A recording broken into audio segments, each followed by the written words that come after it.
Well, as kickoff weekend quickly approaches, there is one topic that's been dominating the headlines, and of course, it has been transcending the football field. That is the stance taken by San Francisco 49ers quarterback Colin Kaepernick not to stand for our national anthem. And we're going to try to just make this an organic conversation. And let me be clear, we're all friends. We've worked together a long time. We like each other. We have different opinions on a number of things. And this is a hot button topic that cannot be held in diverse groups. Hasn't been held enough around the country with diverse groups. Correct. The optics, black and white folk talking together about it, no matter what your opinion is, so that we can advance things with respect to that. We don't need to have these conversations, and I was using the polite word, homogenous groups. All black folk talking, all white folk talking, all liberals talking, all conservatives. We need to hear each other. And what needs to be the operating one, and it's really me, because I know I feel passionate about these things as well, too, that love ought to undergird the conversation. I kept using the example of Martin Luther King leading the civil rights movement.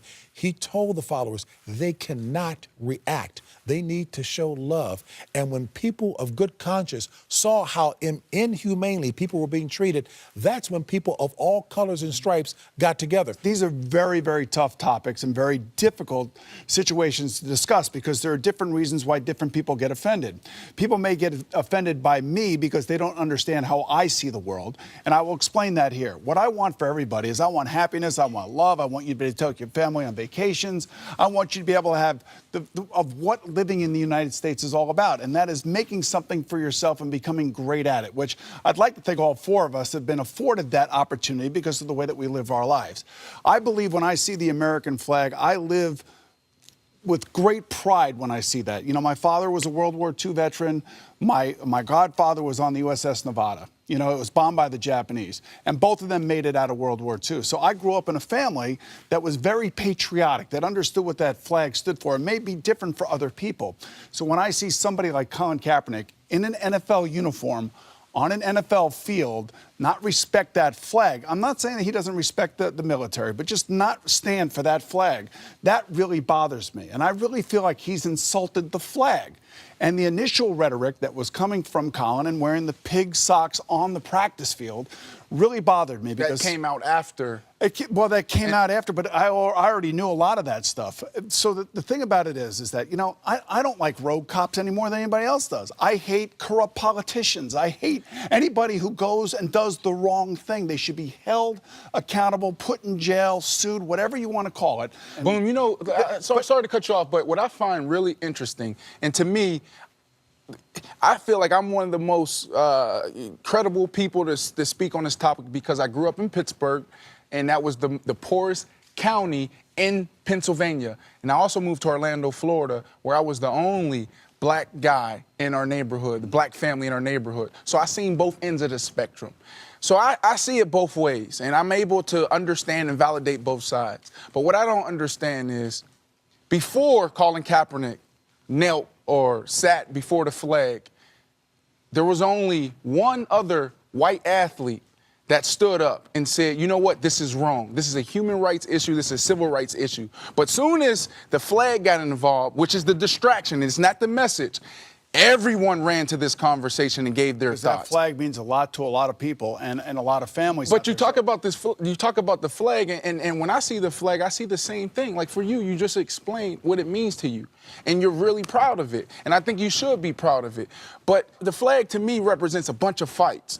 The flag to me represents what America has overcome. When Colin Kaepernick comes out and say, these are the two things of the flags that I disagree with and we need to get right, I think it was the perfect timing and the perfect place to get the conversation started, to push it forward. Because if it saves one life, it's worth it. Well, that's right, because you can't put a price on anybody's life. Here's what I will say about this, and nobody knows this better than I do, because I've taken the platform of being an NFL quarterback and being somebody that's on television and raised millions of dollars, over $100 million, in fact, in the fight against cystic fibrosis, the disease my son has. I know you have been an advocate for mental health. You've taken that platform, but we haven't done it on the field. We've done it off the field, and that's why I lauded Carmelo Anthony when he went down to Baltimore. Why? Because he went down there, he calmed the situation. He let the people in Baltimore know, where he grew up, by the way, that people are listening. We hear you. And just his presence, his credibility, his name led voices to what they are arguing about or want justice in their eyes. When I saw Carmelo Anthony, Chris Paul, and Dwayne Wade, and LeBron James standing on that stage at the ESPYs, there was 4 guys with all the credibility in the world to speak of what they were speaking of. Off the court. Yeah, but still off the court, but standing in front because they built a brand. Everybody knows who they are. They have the credibility to do that. Just like Colin Kaepernick, as a former Super Bowl quarterback, if he wants to get involved in a particular social issue like this, he can do that away from the field. But I said it earlier. Boom. I said we are institutionalized as players. And I'll say this to you. You are institutionalized. And the reason why is because the NFL has told us, okay, this is our culture. Players be players. You're retired now, and you still have that same sentiment that players need to just football field. This is sacred territory. It's a football field. It's a jersey.